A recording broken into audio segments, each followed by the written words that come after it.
How's it going, everyone? My name is Tengen Uzui, and I'm here to read you a bedtime story. This one really does never get old. So without further ado, let's get fleshy. Once upon a time, there was a little girl whose hair was so bright yellow that it sparkled like spun gold in the sun. For this reason, she was called Goldilocks, and she was rather flashy by the sounds of it. One day, Goldilocks went into the meadows to collect flowers. She wandered around and, after a while, she came to a forest where she had never been before. She went further into the forest, and it was very cool and flashy. Oh no, it says shady, sorry. Soon, she came to a little house, which was completely secluded in the forest. And because she was tired and thirsty, she knocked on the door. She hoped that there were good people living there who would give her something to drink and that she could rest for a while. Goldilocks didn't know it, but this house belonged to 3 bears. There was a big daddy bear, a middle-sized mommy bear, and a sweet little baby bear, no bigger than Goldilocks herself. The 3 bears had just gone out for a walk in the forest while their dinner was cooling, so when Goldilocks knocked on the door, no one answered. She waited for a while and knocked again. When no one answered, she pushed the door open and stepped inside.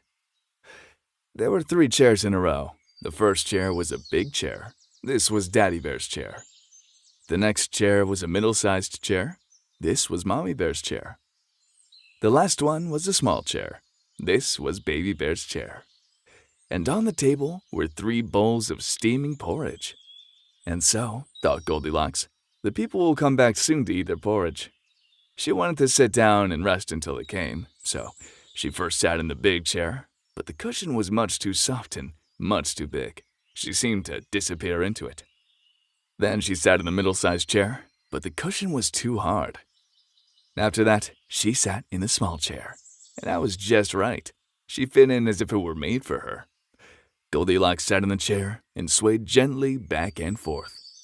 There was still no one at home, and she looked at the bowls of porridge on the table. They probably aren't very hungry people, thought Goldilocks to herself, or they would have come home to eat their dinner already. The first bowl was a big bowl with a big wooden spoon in it. This bowl belonged to Daddy Bear. The second bowl was a medium-sized bowl with a medium-sized wooden spoon in it. This bowl belonged to Mommy Bear. And the third bowl was a small bowl with a small silver spoon in it. This bowl belonged to Baby Bear. The porridge in the bowl smelled so delicious that Goldilocks decided she would taste it. She took the big spoon and tasted the porridge from the big bowl, but the porridge was much too hot. Then she took the medium-sized spoon and tasted the porridge from the medium-sized bowl, but this porridge was too cold.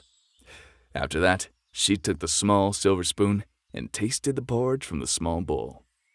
This porridge was just right and tasted so delicious that she ate it all.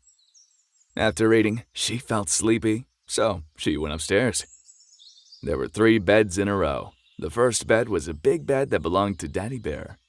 The second bed was a medium-sized bed that belonged to Mommy Bear. The third bed was a cute little bed that belonged to Baby Bear. Goldilocks first lay down on the big bed, but the pillow was too high and she couldn't get comfortable. Then she lay down on the medium-sized bed, but the pillow was too low, and that just wasn't comfortable either. After that, she lay down on the small bed that belonged to Baby Bear.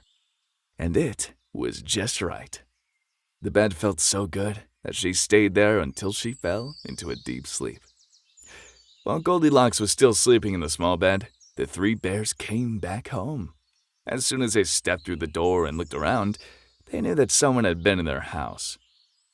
"Someone has sat in my chair," growled Father Bear loudly, "and left the cushion all crumbled up." "And someone has also sat in my chair and left it at an angle," said Mother Bear in her middle voice.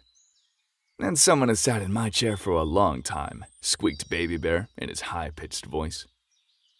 Then the 3 bears went to the table to get their porridge. "What's happened here?" growled Father Bear with his deep, bear voice. "Someone has tasted my porridge and left a spoon on the table. And someone has also taken some of my porridge and thrown it over to the side," said Mother Bear in her middle tone. "And someone tasted my porridge," cried Baby Bear in his high-pitched voice. and they tasted so much that now it's all gone. And as he said that, Baby Bear looked very sad. If someone has been here, they might still be in the house, said Mother Bear. So the three bears went upstairs to look. First, Father Bear looked at his bed. Someone has been lying in my bed and pulled the covers down, he growled with his heavy voice. Then Mother Bear looked at her bed.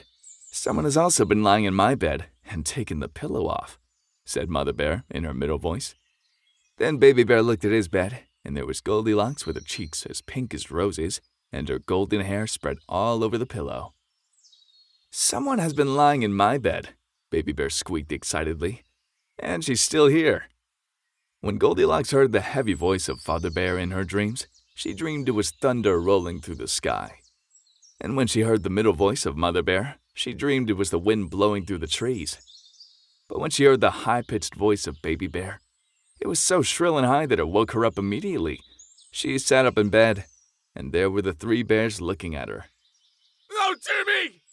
cried Goldilocks. She tumbled out of her bed and ran to the window. It was open, and she jumped out before the bears could even stop her. Then she ran as fast as she could back home, and she never went near the forest again. But Baby Bear cried big tears because he wanted to play with the girl. Well, the story ends there.